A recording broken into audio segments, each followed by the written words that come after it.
Hola, mi nombre es Adriana Alvarado. En este video vamos a hablar sobre el ofrecimiento de las pruebas. Vamos a desarrollar desde el ofrecimiento, la admisión, la preparación y el desahogo de las pruebas confesional, testimonial, pericial y documental.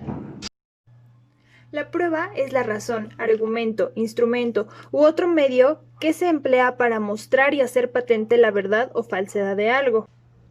Para conocer la verdad sobre los puntos controvertidos, el juzgador puede hacerse valer de cualquier persona, ya sea parte o sea tercero. Asimismo, se puede hacer valer de cualquier documento, ya sea que éste le pertenezca a cualquiera de las partes o bien a un tercero. Esto siempre y cuando las pruebas no estén prohibidas por la ley ni sean contrarias a la moral. Del ofrecimiento de las pruebas. El mismo día en que se haya celebrado la audiencia previa de conciliación y excepciones procesales, si ese mismo día o a más tardar al día siguiente no se resuelve el juicio o no termina el juicio por medio de un convenio, el juez aperturará juicio al ofrecimiento de las pruebas. Este surgirá efecto 10 días después de haberle notificado a todas las partes el auto de prueba. ¿Vale? Ahora, es muy importante que nosotros expresemos claramente cada hecho o los hechos que queremos demostrar. También tenemos que expresar el por qué estamos ofreciendo estas pruebas, porque para mí está afirmando lo que yo quiero demostrar, ¿vale? Ahora, en caso de que queramos presentar dichas pruebas, tenemos que especificar nombre y domicilio de los testigos y de los peritos. Asimismo, se tiene que solicitar a la contraparte para que brinde su posición. En caso de que el tribunal determine que no tenemos cumplidas dichas condiciones, las desechará. Al día siguiente que termine el ofrecimiento de las pruebas, el juez determinará cuáles son las pruebas que se admiten para cada hecho y limitará a los testigos prudencialmente. El juez jamás podrá admitir pruebas o diligencias ofrecidas extemporáneamente, que estén en contra de derecho o de la moral. Tampoco pruebas que no sean controvertidas por las partes o bien que demuestren hechos imposibles o simplemente inverosímiles. Como ya lo habíamos mencionado, no se admitirán las pruebas que no tengan los requisitos establecidos en la ley. Es por eso que nosotros tenemos que cuidar muy bien qué es lo que estamos ofreciendo. El juez, al admitir las pruebas ofrecidas, continuará con la recepción y el desahogo de las pruebas de forma oral. Este citará a las partes por medio del auto de admisión, indicándoles día y hora de la audiencia donde se van a desahogar las pruebas. Va a tomar en cuenta el tiempo que se lleve la preparación de cada una de estas. Ahora bien, la audiencia se celebrará con las pruebas que ya estén preparadas, dejándose a salvo el derecho de que se designe un nuevo día y hora para el desahogo de las pruebas que queden pendientes. En un momento vamos a hablar sobre la prueba confesional, pericial, testimonial y documental. Vamos a estar indagando un poco más al respecto para entender cómo son y de qué manera se desahogan. La prueba confesional es un elemento de convicción que tiene por objeto la aceptación o reconocimiento de una de las partes respecto de la veracidad de un hecho que se le imputa a quien debe responder y por lo mismo es susceptible de generar consecuencias jurídicas en su contra. La prueba de confesión se ofrece presentando el pliego que contenga las posiciones. Si éste se presentare cerrado, deberá guardarse así en el secreto del juzgado, asentándose la razón respectiva en la misma cubierta. La prueba será admisible, aunque no se exhiba el pliego pidiendo tan solo la citación, pero si no concurriera el absolvente a la diligencia de prueba, no podrá ser declarado confeso más que de aquellas posiciones que con anticipación se hubieran formulado. Desde los escritos de demanda y contestación a la demanda hasta 10 días antes de la audiencia de pruebas, se podrá ofrecer la de confesión, quedando las partes obligadas a declarar bajo protesta de decir verdad cuando así lo exija el contrario. La finalidad de la prueba de peritos consiste en acreditar los hechos que fundamentan las pretensiones de las partes en el proceso, con la particularidad de que el objeto de la prueba pericial son hechos que no son del común saber de las partes o del juez, de modo que el perito, mediante su informe o dictamen, podrá apoyar. La prueba pericial procede cuando sean necesarios conocimientos especiales en alguna ciencia, arte o industria o la man de la ley, y se ofrecerá expresando los puntos sobre los que versara, sin lo cual no será admitida, y si se quiere, las cuestiones que deben resolver los peritos.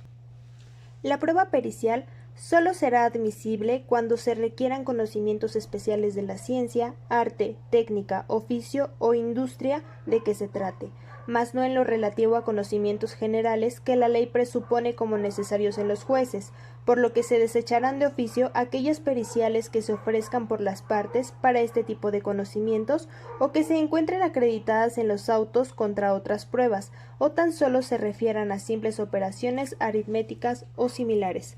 Los peritos deben tener título en la ciencia, arte, técnica, oficio o industria que pertenezca a la cuestión sobre la que ha de oírse su parecer, si la ciencia, arte, técnica o industria requieren título para su ejercicio. Las partes propondrán la prueba pericial dentro de los términos del ofrecimiento de pruebas.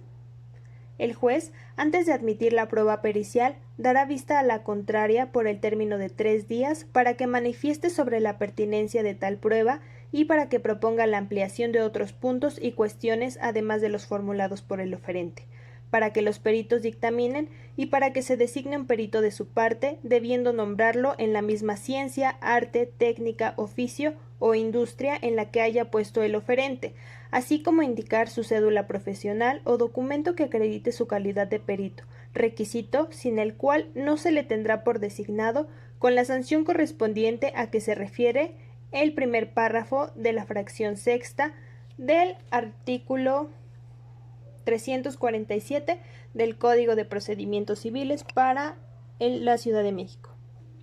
Es importante saber que las partes tendrán derecho a interrogar al o a los peritos que hayan rescindido su dictamen y que al juez ordene su comparecencia en la audiencia de pruebas en la que se lleva a cabo la junta de peritos, donde la parte que la haya solicitado o de todos los colitigantes que la hayan pedido podrán formular sus interrogatorios.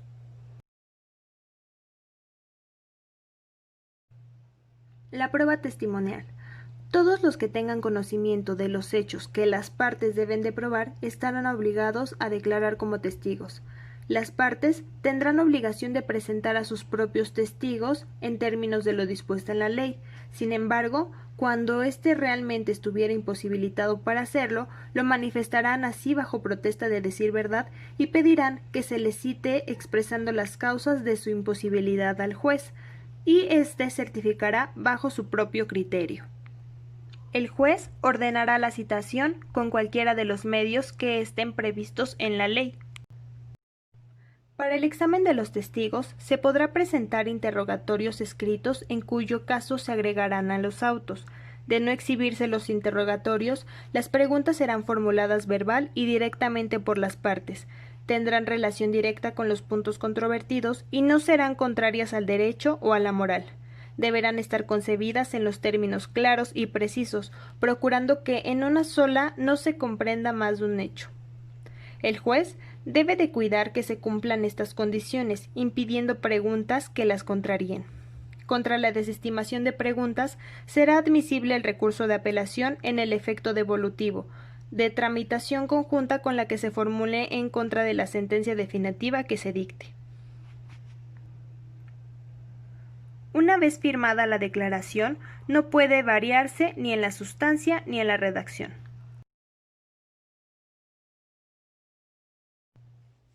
La prueba documental consiste en aquella obtenida a partir de un escrito, debiendo constar datos fidedignos o susceptibles de ser empleados como tales para probar algo. Se puede proceder a realizar una división primaria de la prueba documental en atención al sujeto expedidor del mismo, considerando la existencia de documentos públicos o documentos privados.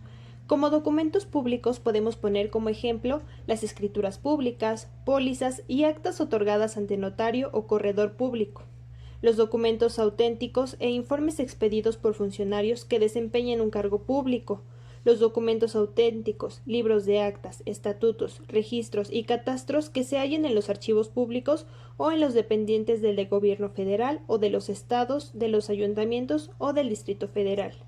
Estos pueden ser algunos ejemplos de documentos públicos. Como documentos privados podemos mencionar los vales, pagarés, libros de cartas, y demás escritos firmados o formados por las partes o de su orden y que no estén autorizados por escribanos o funcionarios competentes. Solo pueden reconocer un documento privado el que lo firma, el que lo manda extender o el legítimo representante de ellos con poder o cláusula especial. Las partes solo podrán objetar los documentos en cuanto a su alcance y valor probatorio dentro de los 3 días siguientes a la apertura del plazo de prueba, tratándose de los representados hasta entonces. Los exhibidos con posterioridad podrán ser objetados en igual plazo, contando desde el día siguiente a aquel en el que surta efectos la notificación del auto que ordene su recepción. El juez podrá hacer por sí mismo la comprobación después de oír a los peritos revisores y apreciará el resultado de esta prueba conforme a las reglas de sana crítica, sin tener que sujetarse al dictamen de aquellos, y aún puede ordenar que se repita el cotejo por otros peritos. Por mi parte es todo. Muchas gracias.